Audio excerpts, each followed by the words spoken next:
Sir உங்களுக்கு பிடிக்காத mask கழட்டிட்டேன் sir. இல்ல இல்ல நீங்க பேஷண்ட் பார்த்துட்டு இருக்கீங்களா? இல்ல இல்ல இல்ல முடிச்சிட்டேன். என்ன சார் ரொம்ப ரொம்ப உஷாரா இருக்கீங்க. இல்ல சார் என்ன பண்றது, நீங்க பிடிக்கலன்னா கழட்டிட்டேன். கரெக்ட். ரொம்ப எதிரி வந்து நீங்க ஏசி ரூம்ல உட்கார்ந்துருந்தீங்க ஹாஸ்பிட்டல்னா அதான் பெரிய எதிரி. Sir, good afternoon, SB sir. How are you? Dr. Radhakrishna from Vizag, sir. Fine. Welcome, Dr. Radhakrishna. I don't want to prepare this lecture. I just wanted to hear so that I can finish giving this lecture again anywhere. Yes, sir. Nice of you. Thank you very much. It's a pleasure.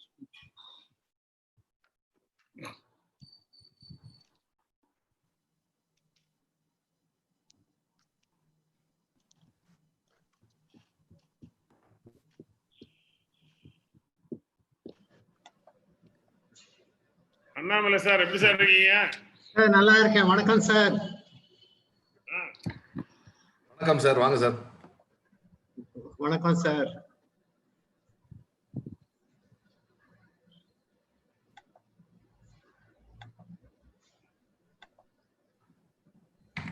நாளைக்கு ஒரு webinar வச்சிருக்கீங்களா sir? ஆமா sir, evening 5. அந்த antibiotic awareness. ஆமா. இன்னைக்கா sir நாளைக்கா sir? ஆமா sir, 5 o'clock. வந்துட்டு இருந்தேவா பாருங்க. நாளைக்கா? ஆமா சார். Okay sir. ஹலோ, வாங்க சுரேஷ். அனைவருக்கும் வணக்கம். வணக்கம் சார். வணக்கம் சார். கரெக்ட் டைம்க்கு வந்துட்டீங்க. என்ன லேட்டா ஹாய் வந்தா? சார். அண்ணாமலை சார் வணக்கம். வணக்கம் சார்.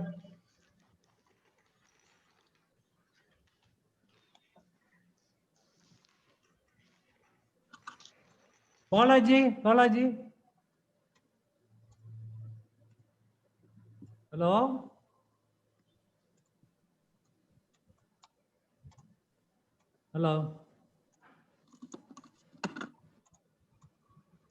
போன் அடிச்சிடுறீங்களா?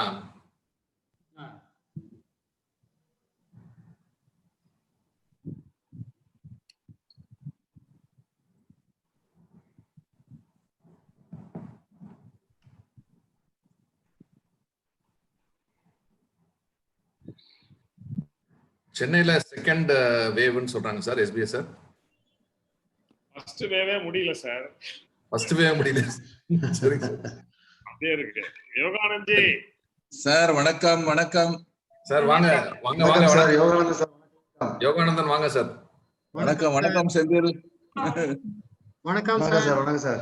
வணக்கம் அண்ணாமலை சார். வணக்கம். வேலுசாமி சார் வணக்கம்.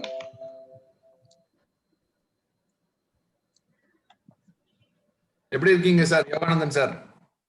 எல்லாம் நல்லா இருக்கும் sir. All well. Okay sir. சிறப்பு. நல்லா. ஆமா. அப்புறம் வணக்கம். காலையில மட்டும் போறீங்களா? ஆஃப் டே தான் சார். ஆஃப் டே தான். கவனமா இருந்துக்க வேண்டியதான். ஆமா. யோகானந்தன் சார் வணக்கம். வணக்கம் வேலுசாமி. வணக்கம். எஸ்பிஎஸ் சார் வணக்கம். மதுரையில போன டாக்டர் கப்பில் அட்மிட் ஆயிருக்காங்க. மதுரை ராஜாஜி ஹாஸ்பிட்டல்ல. வணக்கம். 6 கப்பல் அட்மிட் ஆயிருக்காங்க கொரோனால. மதுரை யாரு சார்? மதுரையில ஒட்டன்சத்திரம் ராஜேந்திரன், பிரேமா, மணிமாறன் ஒய்ஃப், அப்புறம் Kailai Rajan wife, Prabharan surgeon wife gynaecologist. இது மாதிரி 5-6 கப்பல் வந்து ராஜாஜி ஹாஸ்பிட்டல்ல got admitted corona positive.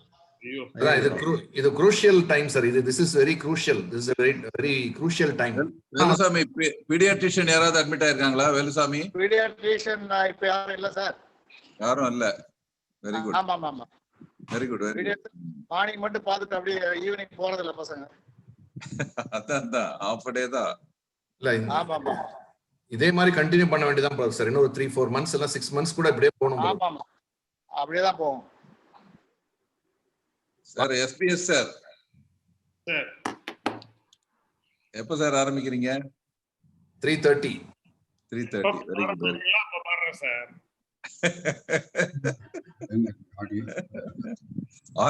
Always ready. ஆட சொன்னால் ஆடுகிறேன்.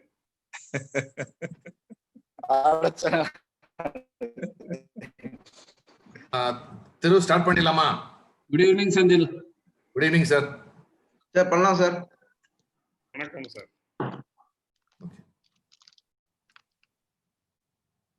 Recording போட்டீங்களா? ரெக்கார்டிங் போட்டேன் sir. Good evening, Balu. Good evening sir. Good evening sir. அண்ணாச்சி thanks. Good evening. Good evening. Thanks அண்ணாச்சி. வணக்கம் வணக்கம். வணக்கம். Yoganand, good evening. Okay, sir. I think பார்த்தோம்ல. Thanks. Good evening. Good evening. Good evening, Balu. வணக்கம் அண்ணாச்சி. வணக்கம் வணக்கம். நல்லா இருக்கீங்களா? okay, sir. Can we start, sir? Okay, sir. Please, மத்தவங்கலாம் கொஞ்சம் மியூட் பண்ணிக்கங்க. பண்ணிக்கலாம். ஓகே.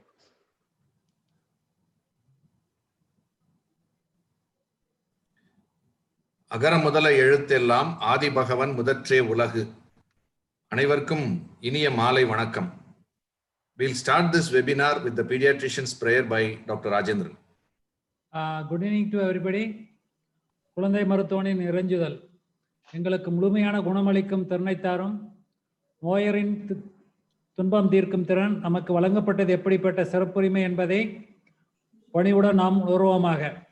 எல்லா குழந்தைகளுக்கும் அவர்தம் குடும்பத்தினருக்கும் அவர்களின் சமுதாய படிநிலை மற்றும் சாதி மத பிரிவுகளை பாராமல் நலம், கற்றல், ஈகை, அன்பு, அமைதி ஆகியவற்றின் தூதுவர்களாக என்றும் இருப்போமாக. நம்மால் முடிந்தவற்றை மாற்றவும், நல்லவற்றை உள்வாங்கவும், மாற்ற முடியாதனவற்றை காரணத்துடன் ஏற்றுக்கொள்ளவும் போதுமான மெய்யறிவும் புரிதலும் எங்களுக்கு வழங்குக. உங்களது வாழ்த்துக்களையும் அருளையும் கருணையும் எல்லா சூழல்களிலும் சூழல்களிலும் கொடுத்து வரலாம். Thank you.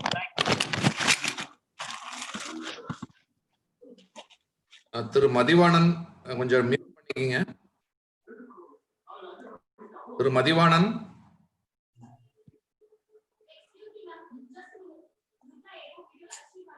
Dr. Suresh Balan can proceed with the welcome address.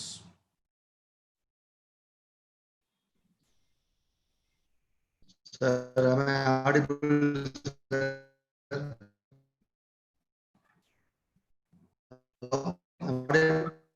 கொஞ்சம் நெட்வொர்க் ப்ராப்ளம் இருக்கு.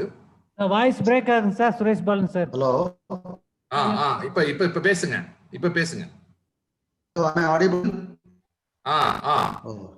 வீடியோ வேணா நிறுத்திட்டு பேசுங்க pass. Okay, sir. Very good afternoon to one and all. Respected President of IAP TNSC, Dr. Aram Sendil, Treasurer Dr. Rajendran, distinguished guest Professor Dr. S. Balasubramanian, and past President Dr. Yoganandan, IAP Central IAP EP member Dr. Velusamy, various professors and faculty members, IAP district office bearers, and my dear friends. At the outset, I like to welcome you all for this scientific program, which is being organized by IAP Tamil Nadu State Chapter in association with Biological E Limited on the topic of typhoid fever or enteric fever, past, present, and future.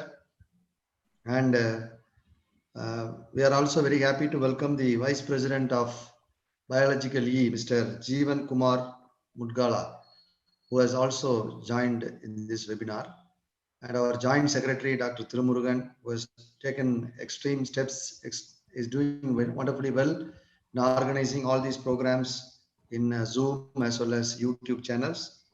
And it is a very wonderful day for us to listen to one of the famous orator pediatrician, Professor Dr. SBS.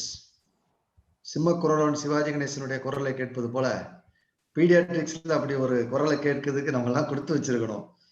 So knowledge plus experience is what is professor SBS. And we all have heard him many times on various chapters on relation to infections. Today the topic is enteric fever, past, present, and future. So we all know that enteric fever is a disease, age-old disease, and then we remember one of the important person, a lady, Typhoid Mary. Her name was named as Typhoid Mary, we used to teach in community medicine how she spread the epidemic in UK. So this is a disease, age-old disease, wherein we have an antibiotics, we have an vaccination, and but still, Sir says it is a disease of the future. So we are all very happy to listen to Sir as well as to improve our knowledge on a very common as well as a very problematic disease, the enteric fever. And I once again take this opportunity to welcome Professor SBS Sir for this for his enlightening talk on this topic. And once again, welcome you all. Thank you very much. And over to our President, Dr. Ram Sendil, for his introductory address. Respected Professor S. Balasubramaniam, the towering personality of pediatrics at the national level, and he's an academician par excellence with so many publications and papers. And as Dr. Suresh Balan rightly pointed out, the knowledge, experience, and his application has been of tremendous dissemination of knowledge to all the pediatricians throughout India. And he has been the convener and advisor for the advisory committee of ACVIP. So it shows his passion towards general pediatrics, especially in infectious diseases, pulmonology and vaccinology, and on so many other areas. He's been doing a wonderful work at Kanji Kamakodi Child Trust Hospital. So we are looking forward to hear your experience and on enteric fever. And with these few words, let us not waste time. Over to Professor S. Balasubramaniam sir for his lecture.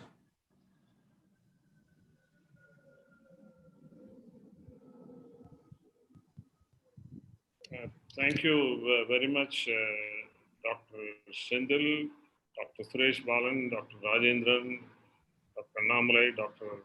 Velusamy, and all friends in IAP. I'm not sure whether I deserve all those words of appreciation. Thank you very much. I'm humbled by your very exaggerated introduction. Thank you very much.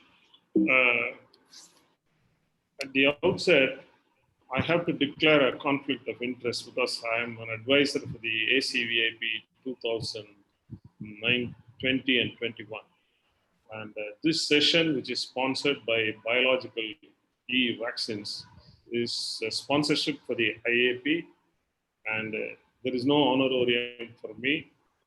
And I'm not taking part in this session as an advisor for ACVAP, and whatever opinions I express are all personal opinions. These are not the opinions as an advisor for ACVAP. The focus for today's session on enteric fever would be like this. I'm going to dwell with what happened to enteric fever in the past, what is happening to enteric fever today, how the world has changed, how enteric fever has changed. In quite some time, I'm going to spend some cases with personal experience, and I'm going to share some data from our own institution. I'm going to express some unorthodox views, absolutely personal, experience-based and not research-based, may not be always evidence-based. And necessarily, I have to talk about typhoid vaccine, and particularly about the new entrant in the market. I'm going to predict the future of enteric fever in India and the world. This is going to be the flow for this session. Enteric fever, what has happened in the past?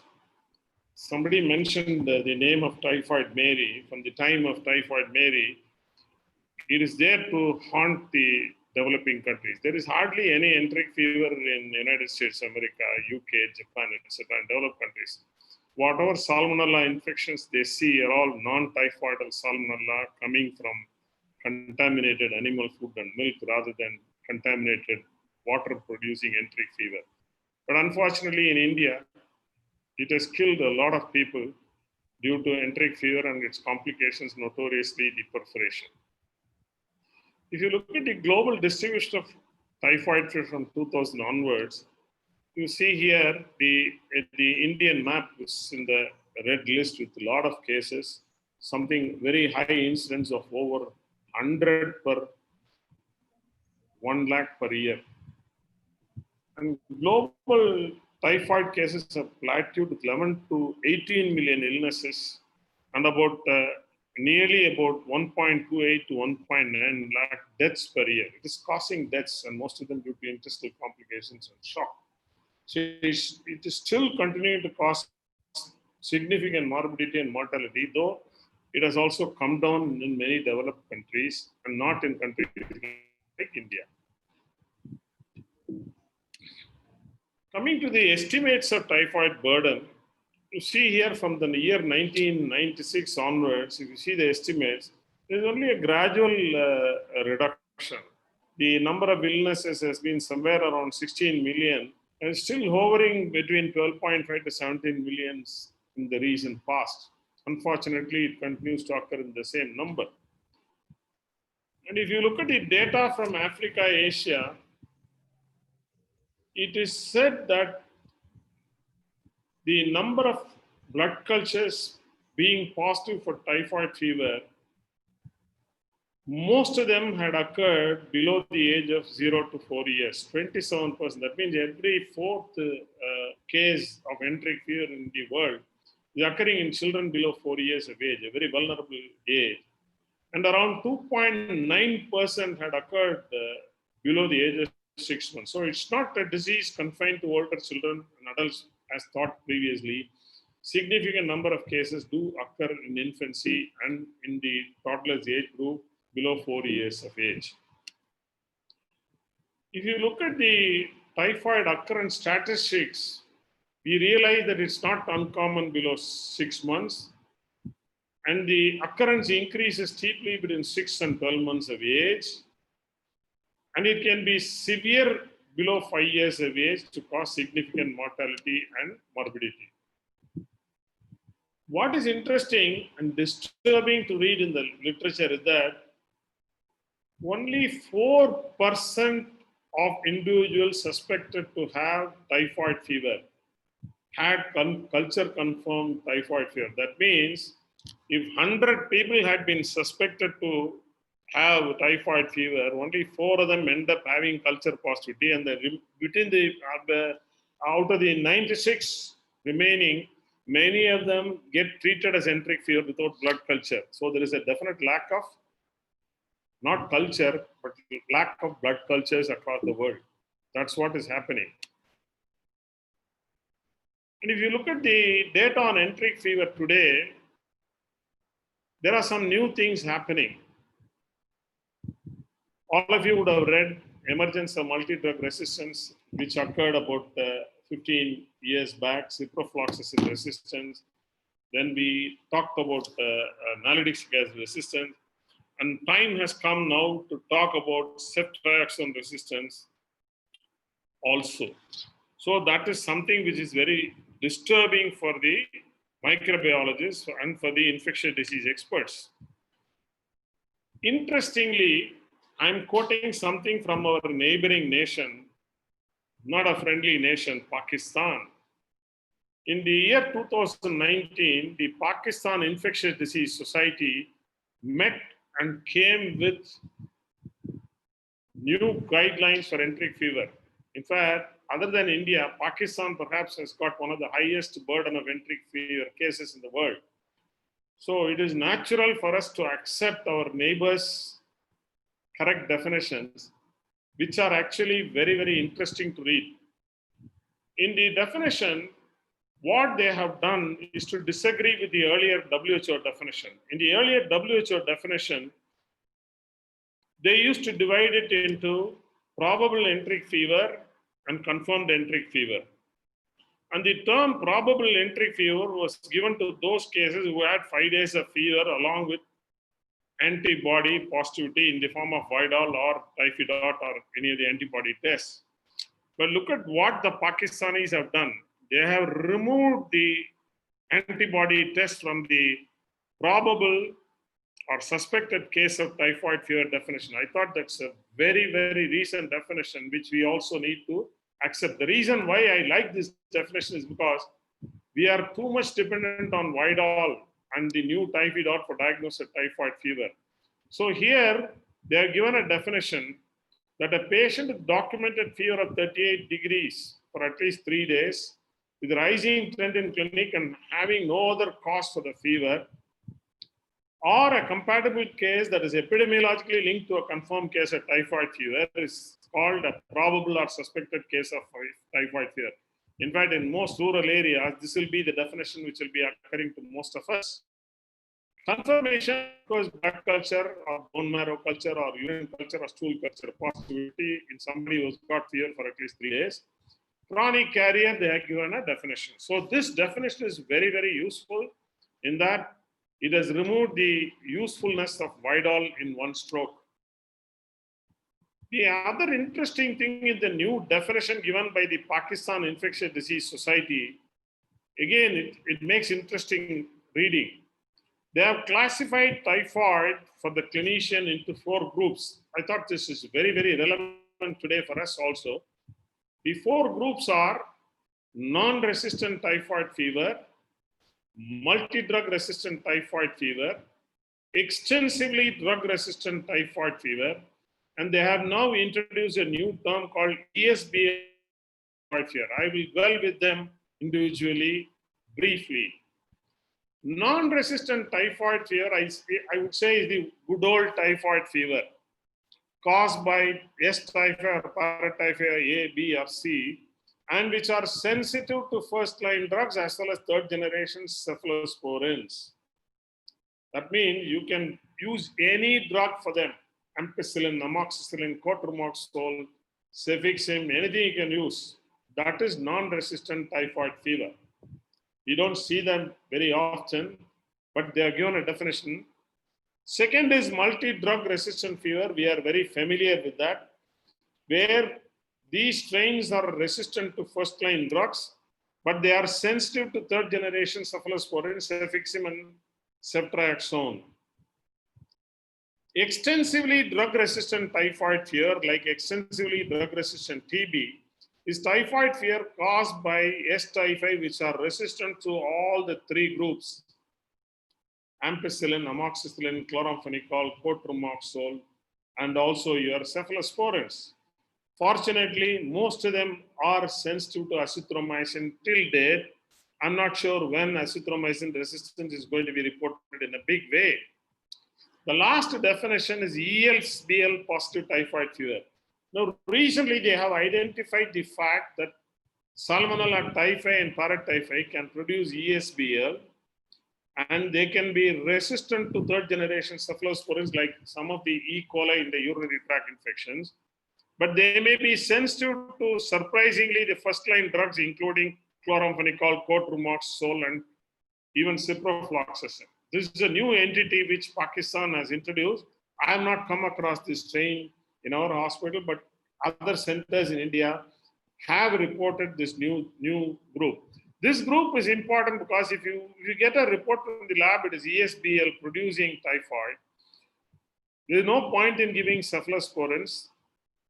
You can straight away, if the patient is not allergic to cotrimoxazole, you can consider cotrimoxazole, or you can try the good old ciprofloxacin in high dosage or ofloxacin. Not, of course, norfloxacin. It is useless.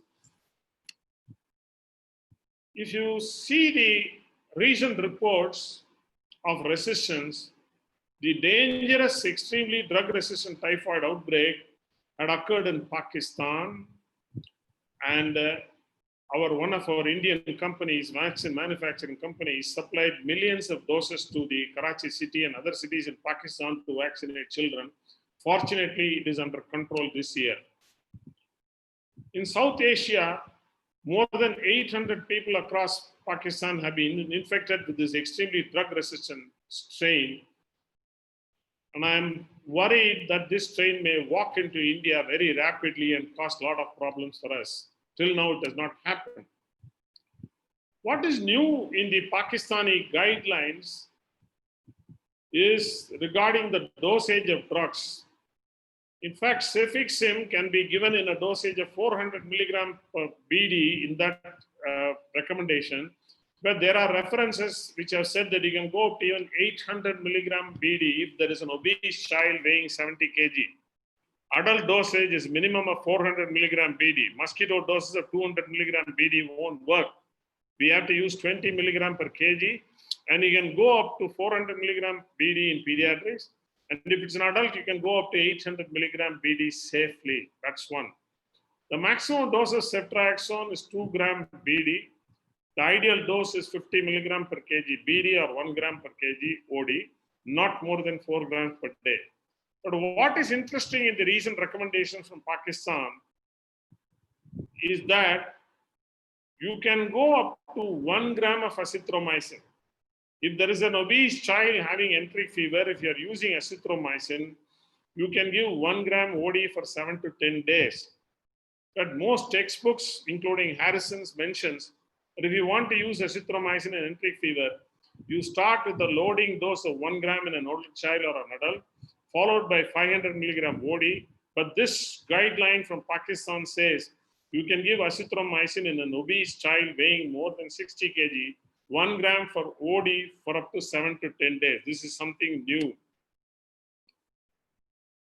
With this, I will move to share some of my personal experience and publications in enteric fever and share the recent data on enteric fever from KKCTH. In the year 1991, when I was in Ramachandra, from Porur, we published for the first time in South India, chloramphenicol resistance to the tune of 80 to 90%. This was 1991. So look at the figures. Most of them were resistant to chloramphenicol, ampicillin, cotrimoxazole, and etc. In 2009, we analyzed our data in child stress, and we found something very different, which again we published in Indian Journal of Pathology and Microbiology.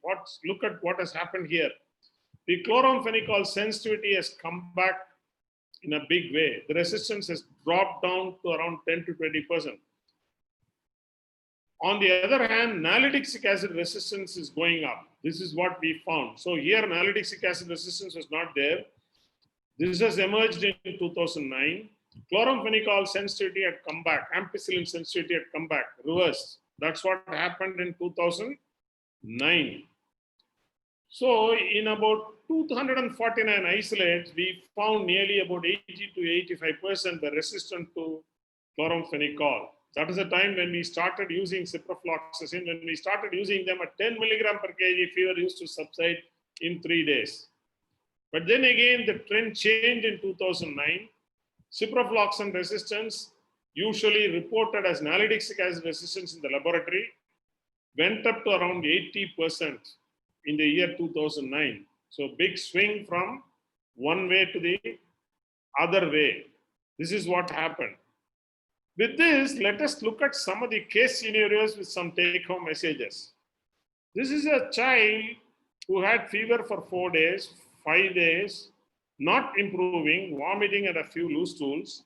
The pediatrician suspects enteric fever on clinical grounds. He is wondering what to do. To investigate, to do blood culture, to do typhi.IgM, Vidal, or blood culture and typhi.IgM. You must be wondering what must be the correct answer. My answer would be only blood culture. There may be a tendency amongst many of us to add typhi.IgM.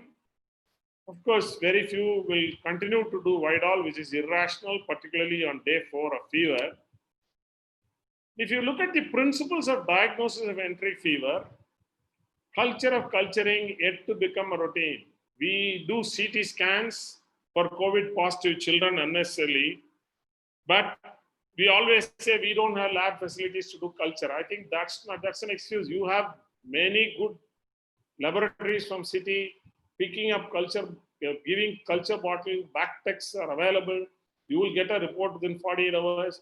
Even in the most remote village in Tamil Nadu, we can definitely do a culture before starting therapy for enteric fever. I don't think there is any excuse. Typhoid, if at all you want to do the IgM antibody test, is best reserved for fever after 5 days.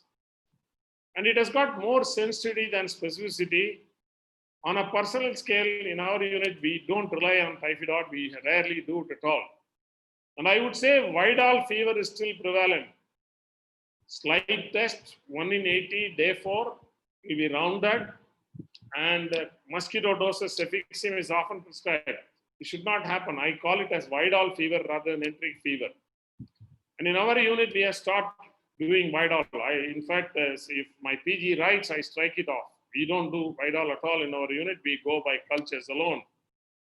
And if in doubtful cases, patient has received multiple antibiotics outside, you have no diagnosis, we always do the practice of doing a bone marrow. That helps us 2 ways. One, it rules out malignancies, and it also picks up the typhoid bacilli even if there are 5 per ml. So even small loads of bacilli will be picked up if you do a bone marrow. If you do a bone marrow for a PUO, it's not enough if you ask the pathologist to see, you must send a culture for enteric and non-enteric organism. The rapid tests already I said, yeah, clinically, they are inferior to clinical judgment. It should be supported by confirmatory evidence from culture. Ideally today, Cochrane review, WHO, everybody says don't offer it. PCR has got potential, but it has not been standardized. So the best practice should be clinical judgment. We must do a blood culture, start antibiotic. The fever comes down in 24 hours, it's not enteric fever. Wait for the culture. The fever persists, use your clinical judgment to continue or discontinue antibiotic if culture is negative. Leukopenia with eosinopenia may give a clue. Blood culture is the gold standard. Single titer of Vidal, you must intelligently interpret. If it is an agglutination test, if it is 1 in 320, I wouldn't ignore. If somebody has done it, that too in the second week. But it's a slide test done in some vague lab, I wouldn't rely on it. We need to know more about PCR. We'll know for sure in future. Case 2. 4-year-old, fever 6 days, spleen tip, stable child. Total count 4,600, eosinophil 0, urine routine, blood culture sent. What do? Do you wait for cultures, give only paracetamol, start antibiotic, or admit and start ceftriaxone? Antibiotics, cefixime, ofloxacin, azithromycin, and coalition therapy, cefixime for us plus azithromycin. What do you do? Well, the dilemma for the clinician when he is confronted with a case like this, where this is possibly enteric fever on clinical grounds and minor laboratory criteria, you are rightly asked for a blood culture. How do you decide on antibiotic? The dilemmas we all face is, how do you choose the first line drug? Are we going to use 1 drug or 2 drugs? And most importantly, typhoid fever, enteric fever doesn't come down in 3 to 5 days. In fact, today they test our patients. Patients test our patients. The disease also tests our patient. It takes about 7 days for the fever to come down. And you have to take a decision whether you're going to change a drug, and if so, when, what drug you use, and why do you use this.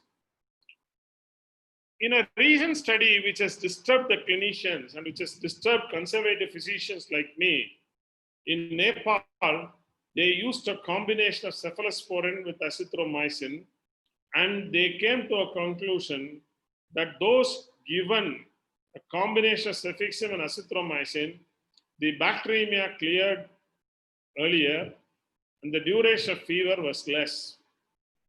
This was the report from Nepal. This tends to support dual therapy, isn't it? But let us see what our opinions are.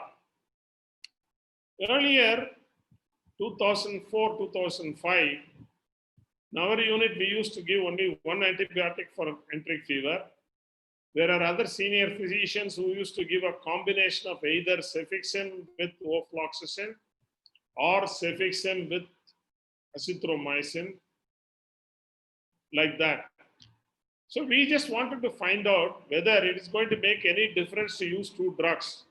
So what did we do? We studied these cases retrospectively, and we found out The total duration of fever in both the groups, single drug versus multi-drug groups, was not significant. It was same, 13.54. In fact, in the single drug group, it was slightly lesser by 0.3 days. That is what we found out. In addition to that, we also looked at the time taken for deferescence of fever. In the single drug group, it was 5.24. In the multi-drug group, it was 4.32. So to reduce the duration by about 0.9 days, do you have to add another drug? That was the question. And this we reported in the Indian Journal of Pediatrics, and this is quoted by the Association of Physicians of India in their treatment regimens as one more reason why we should use only one drug for enteric fever and not two drugs for enteric fever. So we concluded single drug therapy is as effective as dual drug therapy. So as of today, there is no need to give two drugs, two antimicrobial agents for enteric fever anywhere in the world. Case number 3. This is a child who was 5-year-old who had fever for about 8 days, fully immunized, toxic, hepatosplenomegaly was there, there is no anemia. The child had mild icterus, urine was yellow, clinical jaundice was made out. Total count 4,600, again eosinophil 0, blood culture, some signals are there, lab within 24 hours, they told us, sir, some signals are there, something is growing. Bilirubin was 3.8, the indirect was 1.8, OT was 368, 256 was the PT. So the OT was more elevated than PT. Our dilemma, is this viral hepatitis or enteric fever? If it is viral hepatitis, there should be no growth in the blood. And already we had done hepatitis A, B, and C, all negative. Is it enteric fever?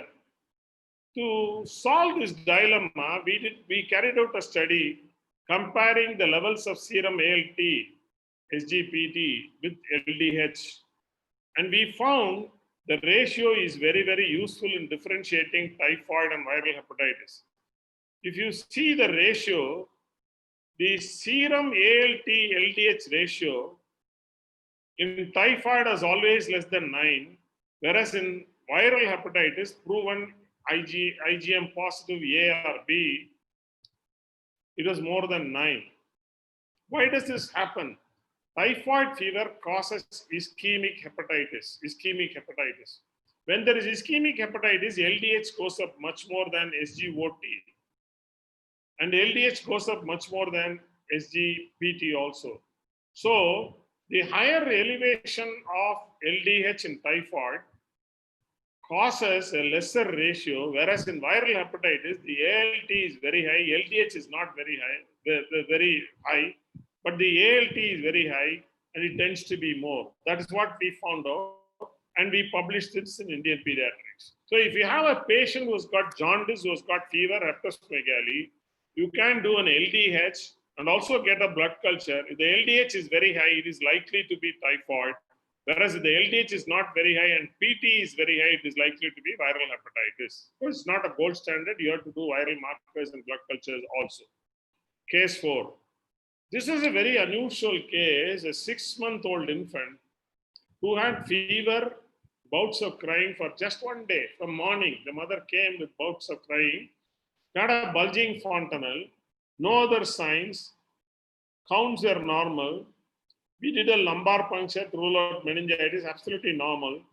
Then 24 hours later, we got a call from the microbiologist. Sir, it is gram-negative salmonella typhi. And child completely recovered with ceftriaxone. Then we went into the literature, and this is the first case of pseudotumor cerebri in an infant due to typhoid. Very unusual. We are fortunate to get this reported in Annals of Tropical Pediatrics. Coming back to personal experience and some expression of what I would say as unorthodox views. I shared with you the protocol we follow in our unit in KKCTS with a caveat.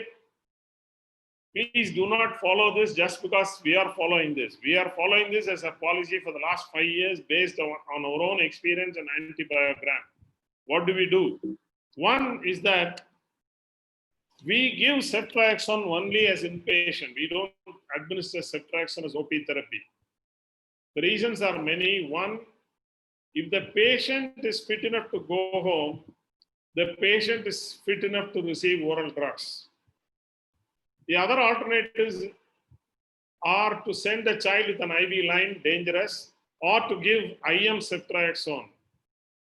If you don't want your child to come back again to you, you can give ceftriaxone intramuscular. It's extremely painful, not worth it. So as a policy, whenever a patient is fit enough to go home, we stop ceftriaxone and use switch therapy. We do not complete 14 days of ceftriaxone unless rarely we find somebody having salmonella meningitis, which is very, very rare. We don't use 2-drug therapy at all for enteric fever. But of course, if you ask me, don't you add another antibiotic? Yes. Whenever we are in doubt, when there is a PO, 10 days fever, no diagnosis, we always add doxycycline to ceftriaxone to cover rickettsial infection. And quite a few number of times we have been surprised with scrub typhus positivity in those cases. Recently, we determined the fever disruption period with ceftriaxone. There have been concerns that ceftriaxone is taking a lot of time for the fever to come down. And we found that in our series, it is only 3.6 days. Ceftriaxone is doing a good job. The mean duration of reference is only around 3.6 days. This we presented in the International Conference on Typhoid recently. And we follow a peculiar switch therapy. What do we follow? This is where there are going to be controversies. What we do, in a sick child, we admit we give ceftriaxone, and then instead of going to cefixime, we give oral azithromycin in confirmed case of enteric. Mind you, in confirmed cases, culture positive cases, we don't give cefixime. We give oral azithromycin 20 mg per kg OD. And with this, we have handled nearly over 150 cases. And we have had only one case of relapse, which is lesser than the international figure of around 8%. So we believe that this switch therapy has brought down the incidence of relapse, but I wouldn't advise all of you to follow. But the best course of action will be to give ceftriaxone followed by cefixime to complete a total of 14 days. Though, unfortunately, in literature, this switch therapy has not been validated in enteric fever. If the child relapses, of course, we treat with azithromycin. In our unit, we do not use cotrimoxazole or amoxicillin, but if somebody wants to use, in fact, from Delhi, Chitkara has reported in Indian pediatrics, cotrimoxazole could be very effective. I would advise giving cotrimoxazole to somebody who doesn't have any allergy of cotrimoxazole and who has already been receiving cotrimoxazole for some reason or other. You can try cotrimoxazole if it is sensitive. Amoxicillin 100 milligram per kg is not a bad therapy as a first line in typhoid fever. As I said earlier, we rely on culture heavily. We may do even 2 or 3 cultures to identify the bug rather than treat blindly. Coming to the antibiotic sensitivity percentage, in the last four and a half years, we have had around 574 isolates. And as you see in the figure, most of them are sensitive to ceftriaxone and azithromycin, ampicillin, and chloramphenicol. Look here, ciprofloxacin, only around 4% of paratyphoid and 1% of ciprofloxacin have been ciprofloxacin sensitive. So we don't use any quinolone for typhoid fever in our hospital. I wouldn't recommend this also outside. And one disturbing thing we have been observing is that the MIC for cephalosporins is gradually going up from 2014 to 2019. But the MICs are not worrying at this point of time. I'm sure in the next few years, we are going to see cephalosporin resistance, cefixime resistance, ceftriaxone resistance in enteric fever. This is something disturbing. As of now, we have full sensitivity for cephalosporin. We are part of a national system for surveillance of enteric fever in India, where a Tier 3 study has been completed and is awaiting publication. We took part with around 223 samples, and as rightly pointed out here, 100% sensitivity to cephalosporin and azithromycin was observed in this study. Very encouraging. So we can get away with cases in Tamil Nadu with probably cefixime or azithromycin. Coming to the last two parts of my lecture. Necessarily today I have to talk about typhoid vaccine. In the 2018 ACVIP recommendations, what did we recommend? We recommended that typhoid vaccine, conjugate vaccine, is recommended from the age of 6 months onwards. We reduced the age. Previously, it used to be around 1 year. We said it can be given from 6 months onwards. And we categorically said only 25 microgram typhoid conjugate vaccine should be given. And we said it can be combined with measles containing vaccine like measles vaccine or MR vaccine or MMR vaccine, for which there are concerns in the earlier publications. And for a child who has received only a polysaccharide vaccine, we recommended a single dose of conjugate vaccine at least 4 weeks after the receipt of the polysaccharide vaccine.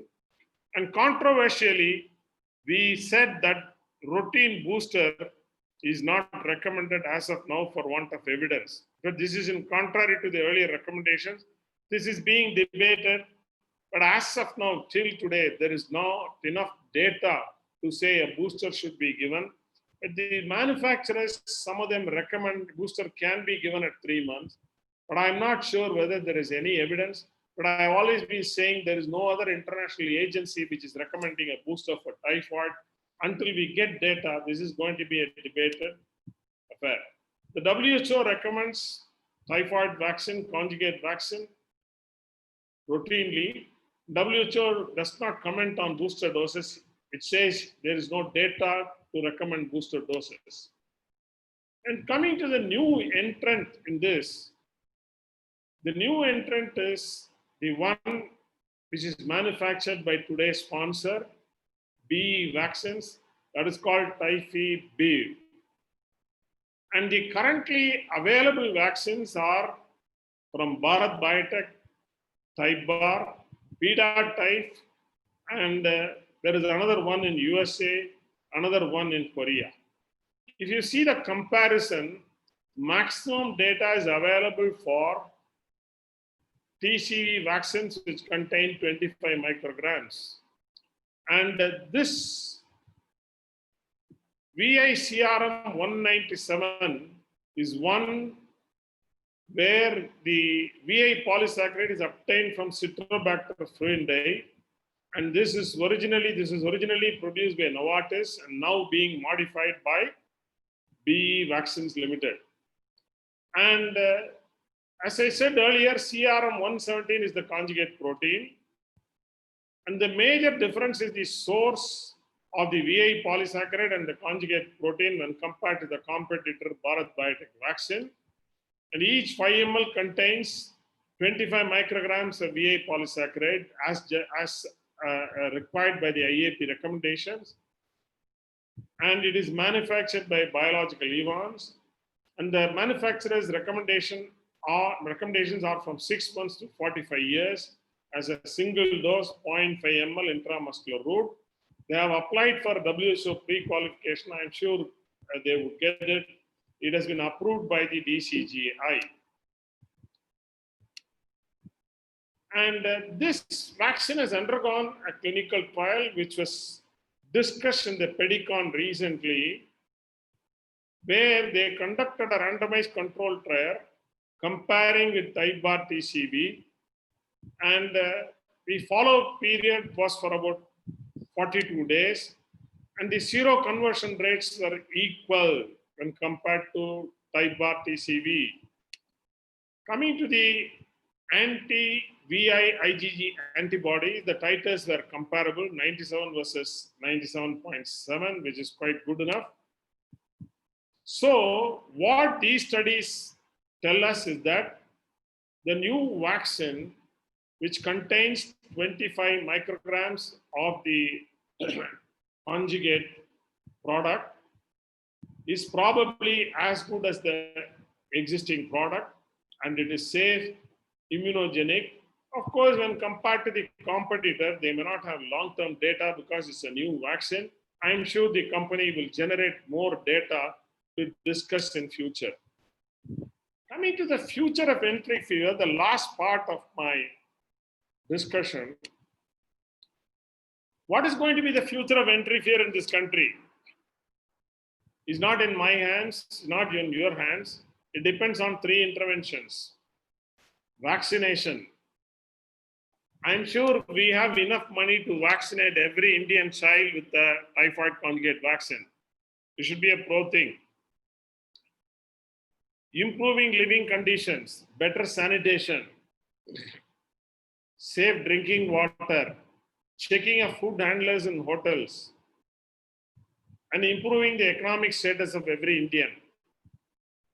Last but not the least, control of antibiotic resistance with judicious antibiotic therapy. If somebody asks, will we ever stop seeing enteric fever like United States or Japan?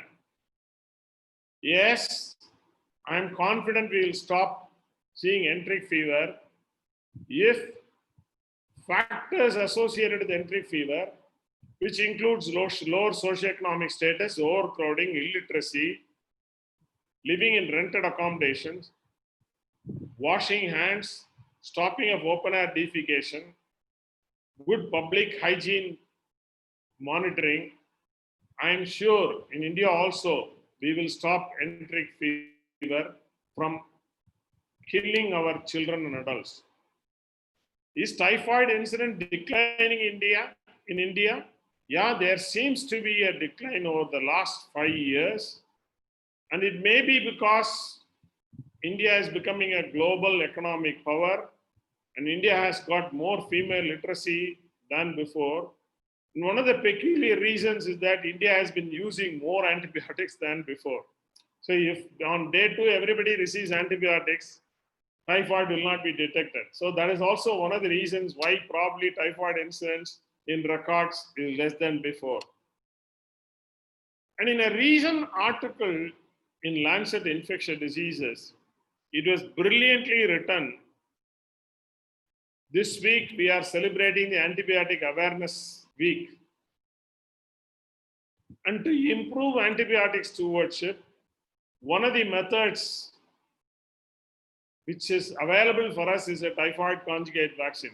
You must be wondering how it helps antibiotic resistance, reducing antibiotic resistance. Very simple.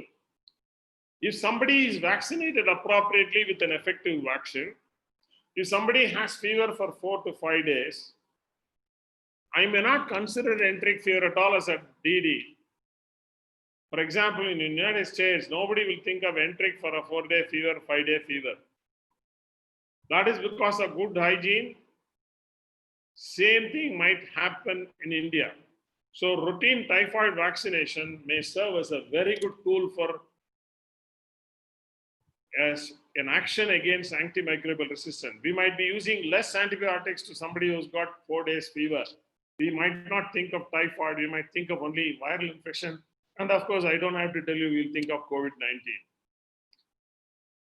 In future, I'm sure we are going to get lots and lots of cases of azithromycin failure, ceftriaxone failure. Look at this report. They tried azithromycin to somebody with Salmonella paratyphoid A. They failed. They had to use ultimately more active drugs. Azithromycin failed. Good treatment, good dosage, it didn't succeed. This might well happen in India very soon. And again, failure to meropenem has been reported in typhoid fever. Let us not think that we have other agents. Even the best of agents, meropenem might fail in complicated typhoid fever. So drugs like imipenem, meropenem, aztreonam, which are recommended for multi-drug resistant typhoid fever, may not work in every case as seen in this report. I would conclude by saying that we should all dream a day when enteric fever should not be in the top differential diagnosis list for any child with fever. In fact, the old tropical medicine book used to quote that in developing countries and countries like African countries and India, anybody who has fever for more than 4 to 5 days, typhoid must be the number one diagnosis. I only hope and dream days will change, that enteric fever will become a rare cause of fever and not the commonest cause of fever for more than 4 or 5 days. Thank you very much. And if there are any queries, of course, you can mail me at svspeed@gmail.com. Thank you very much. Thank you, sir. It was a wonderful presentation as usual. And you have dealt very detailedly about the various presentations, the vaccinology, and your personal experience also in KKCTH. And so thank you very much for your presentation, sir. I think we'll move on to the question and answers. I think Dr. Suresh and Dr. Rajendran, you can take up the questions, or if there are any questions by the delegates, they can unmute. Sir. Yes. Sir, Professor SPS, sir. So one Yes, question sir. from Dr. Choda Varapu Ravi Kumar. Is there any diagnostic utility of paired Vidal test with four-fold rise, with the first Vidal done as early as possible to save delay in doing the second Vidal test? Very interesting question. Vidal is becoming like Manto test. I'm extremely confident the next 10 years, Manto will be abolished. Manto test will be abolished. Okay. So we are looking for crutches to walk. Instead of doing 2 repeat Vidals, I would send 2 blood cultures to the patients and treat rather than do repeat Vidal. But what the learned doctor is asking, if I were to answer scientifically, if an agglutination test for Vidal is done properly with the correct method and done in the same laboratory, with the same technique, if there is a 4-fold rise in titer, it can be taken as probable evidence for enteric fever and not confirmatory evidence for enteric fever. But it is painful for me to see. I'll tell you practical experience. Recently, we had a child who had fever for about 7 days. 4th day, Vidal was done, 1 in 80. Culture was not done. 5th day, COVID-19 was done. Child was positive, got admitted. We got a culture done. We started on ceftriaxone. Next day, the labs gave a signal of gram-negative. It was Salmonella typhi. But unfortunately, outside it, blood culture was not asked for. I think we should do blood cultures rather than rely on Vidal. Okay, but then again, somebody wants to do, I won't agree with anybody who says we don't have facilities for blood culture. You see, when you have CT scan, when you have MRI, when you have DMSA scan, I don't understand. We can always have outsourced labs to come and collect a sample for blood culture before starting antibiotic. If you don't have facilities even for that, don't depend on Vidal. Use it intelligently. In select cases, if you don't have any facility, you are working in a primary health center with no labs nearby, then perhaps you can do an agglutination Vidal after 7 days. But a negative Vidal or a positive Vidal should not influence your decision making on treatment. You should use your shrewd clinical judgment.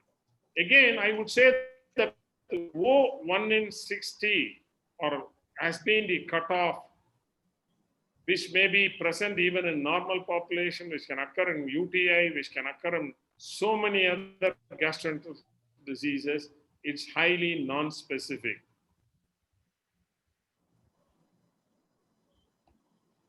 Yeah. Next Sir, one, sir. one question from Palani Raman. Trend of enteric fever cases admitted over the past 5 years in your center, are they declining or status quo? As you have already told, it appears to be declining. Trend of enteric fever cases admitted in past 5 years in your center.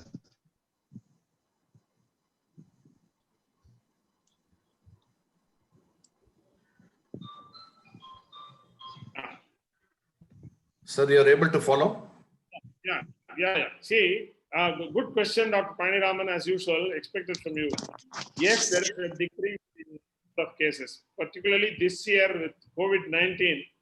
We have seen very few cases of culture proven enteric fever. The last few years, yes, we have been seeing lesser cases. I would say as a practitioner also, I've been seeing less cases of enteric fever. I do not know whether it is because of vaccination, hygiene, it could be anything. Yes, we are seeing a decline. Agreed.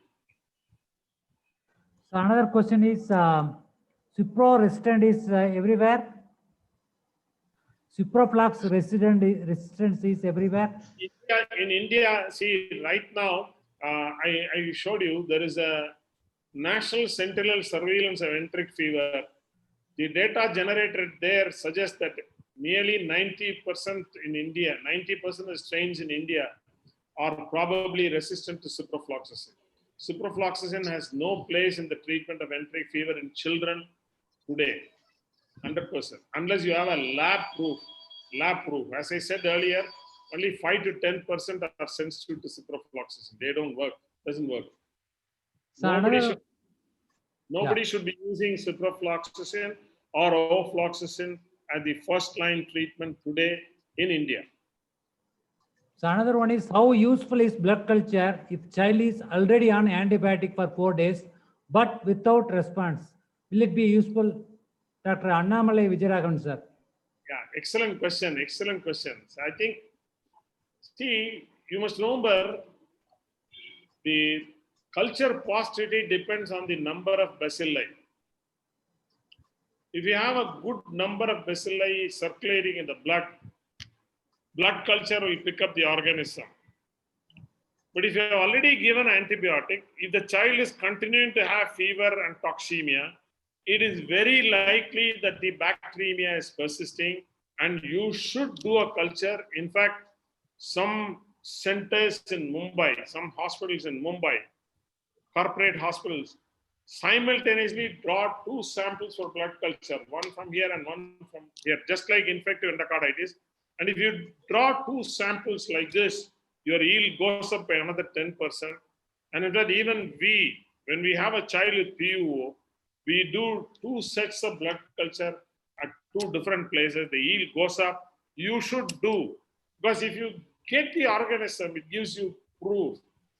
If you don't get it, then you will have to work up like PUO with the bone marrow. In fact, we have had cases where blood culture has been negative and finally bone marrow culture surprising us saying it is Salmonella typhi. So every effort should be made to obtain a blood culture. If possible, 2 blood cultures rather than 1 blood culture. Outpatient, maybe 1 blood culture is enough. Inpatient, probably 2 blood cultures, particularly in difficult cases, will definitely come to our help. We should do it. Sir, I got some questions, sir. First one, in your center, sir, you showed the culture sensitivity patterns wherein cotrimoxazole was having a sensitivity of 98 to 100%. Are you using cotrimoxazole in your center? If not, why? Extremely good question. The number of papers on successful treatment with cotrimoxazole, the number is very small. Of course, I told you Dr. Chitkara from Delhi has reported. Many in Delhi, my own good friend Dr. Jagdish in Bangalore uses. We don't use it for the simple reason, in most guidelines, cotrimoxazole is not recommended as the first line treatment. In case my child develops Stevens-Johnson syndrome, I won't be able to defend myself. Why did you give cotrimoxazole when you have sensitivity to cefixime or azithromycin? It may be a very, silly answer, but I always prefer to use the first line drug, the most safe drug, probably cefixime or azithromycin rather than cotrimoxazole. We don't use that at all.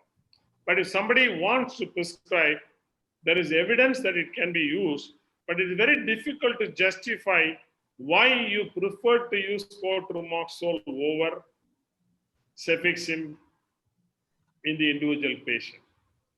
Okay, sir. So one more question regarding the vaccines.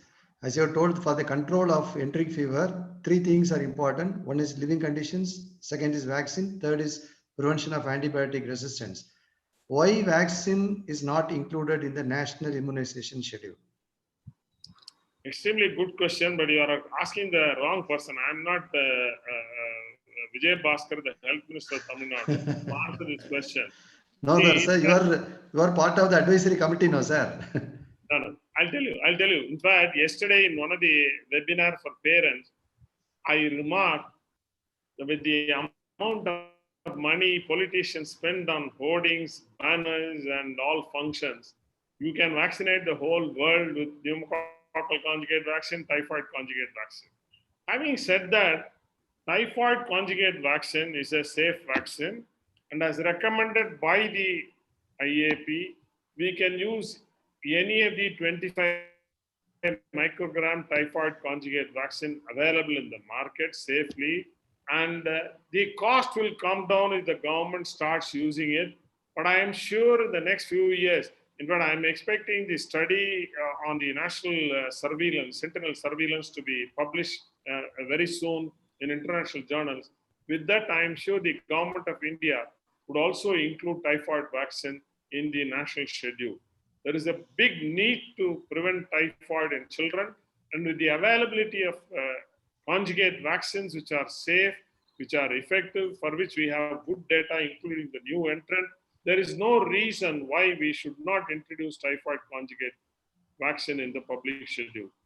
It's definitely needed. I would agree with you, Dr. Bala. So what's the upper age limit for TCV vaccine, sir? 45. Both the manufacturers, including the BE vaccines, new entrant, have approved up to the age of 45 years. But if somebody above 45 also off-label, if you want, you can take. I don't think it should harm. Safe What is vaccination. yes, sir. What is the sensitivity of blood culture in the first week of illness?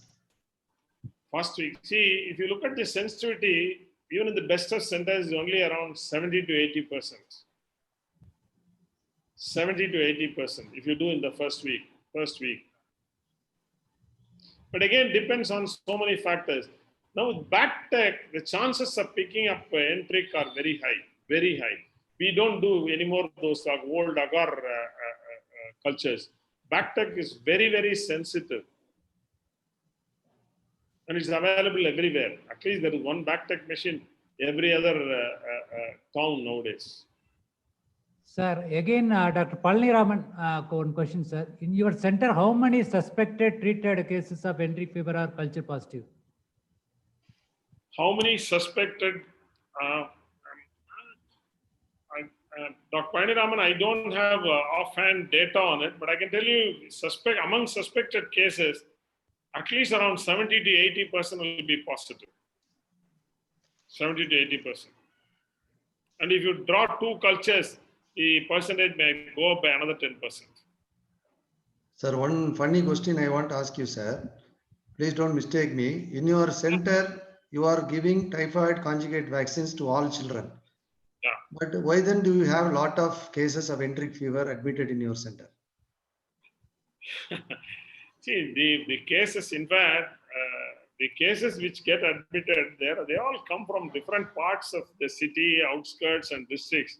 We have no control. We are not like CMC where we cater to only surrounding villages. We get cases from Tirchi, Madurai, Tirunelveli. In fact, the cases come from Pondicherry. We don't have control over vaccination everywhere in India. How do you expect me to ensure that every patient? The only thing I do is, whenever possible, I always advise typhoid vaccination to every patient who's getting discharged from a hospital if the age is above 6 months. That's what I can do. It's impossible for me to prevent typhoid in the community working in a private children's hospital with limited financial resources. Okay. Yeah. Thank you, sir. Thank you, sir. I would like to appreciate the presence of Mr. Jeevan Kumar Mudgala, the Vice President of Biological E, who has joined, and welcome him.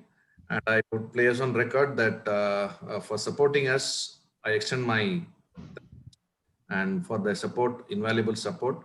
And I would request him to say a few words. Thank you, Doctor. Namaskar, Vanakkam from my side. It was really, really wonderful for me to be present here and listen to deliberations from all stalwarts. Dr. Bala always has been an authority, and it was very illuminating session for me from the treatment perspective. And I know that the Indian pediatricians are the best on earth. That is why, despite all the environmental challenges we face, we still manage diseases. From our perspective, sir, just to share quickly, biologically has been in the vaccine and pharmaceutical business for many, many decades. We were one of the first companies in India to start making vaccines. And we are very grateful and gratified to share that all the vaccines we make are WHO pre-qualified. And the latest entrant from our side, Typhoid also is undergoing the process of WHO pre-qualification. We are committed to immunization and protection of lives through vaccines. As Dr. Bala said so truly, that it is unfortunate that just a fraction of children in India even today get the benefit of vaccines. And we hope and we are committed to do everything we can to ensure that more and more children get vaccinated. We have been a major supporting partner with the National Program of Immunization for All Vaccines. And I too dream and hope that typhoid becomes part of the National Immunization Program at the earliest. Till then, it is all of you who share the burden of vaccinating as many children as you can. From our side, our commitment is we will make vaccines which are meeting the highest standards of safety and immunogenicity. And we are continuing our clinical study programs with our vaccines, including Typhoid. As and when our follow-up studies and long-term protection studies build more data, we will definitely come back and share with all of you and with IAP. With these few words, I will thank the August gathering here once more. One last remark from my side is, sir, that just to very happy to share with you that we are also working like many other companies on COVID challenges. So there was a recent development from our side that we are developing in collaboration with ICMR, equine COVID anti-sera, in addition to COVID vaccine programs. We hope that in the coming months, we will be able to bring some useful products to the entire humanity. Thank you again, sir, to IAP Tamil Nadu, to Dr. Bala, to all the doctors here for giving me the opportunity. It was wonderful to be here. Thank you. Thank you. One question to you, sir, with regard to the price of the vaccine. Yes, sir. What is the price of your vaccine, sir? Sir, our, the only price I can share is the maximum retail price, which is printed on vaccine. It is 2,151 per combi pack. That the vaccine is already in the market for the last 2-3 months. That's the price which should be charged to the patients. And again, one small appeal from my side to all the doctors sitting here is that you should charge only MRP to the patients and add your vaccination fee separately. This is my recommendation. Whenever I meet a doctor, I say this. So I'm just repeating. Okay. And this was a question from an audience, sir. That's what I asked. Yes, sir. Okay. So if there are no questions, I think, President, sir, we'll go for the vote of thanks. Yes, please. Okay. Please. I request our treasurer, Dr. Rajendran, sir, to do the vote of thanks. Yeah, good evening. So before that, sir, 1 minute, I want to thank Dr. Annamalai Vijayaraghavan for your words of appreciation, sir, for our IAP TNSC for conducting such programs. Thank you, sir. Good evening to everybody. It is my great pleasure and privilege to deliver vote of thanks. And first of all, I thank our pediatric community, Markandayan, Dr. SPS sir. Always wherever he is going on, he is a star speaker, and I think I'm seeing so many years. I think he's a wonderful speaker. Thank you, sir. Really, I thank you. And always I have a privilege to ask to speak any topic. He never refused to me. Thank you, sir. And I thank that biological E and who has supported us for this event. And I thank you, Dr. Biological E VP also, Mr. Jeevan Kumar and Mr. Balaji also. I thank our President, Dr. Aran Sendil sir, and Dr. Suresh Palan sir, and all other audience and gathering who has attended this event very effectively. Thank you, one and all. Thanks to all. Nandri Vanakkam. Thank you. Thank you. Thank you, sir. SBS, sir. Yeah, Thank you, sir. Thank you very much. Thank you, Rajendran.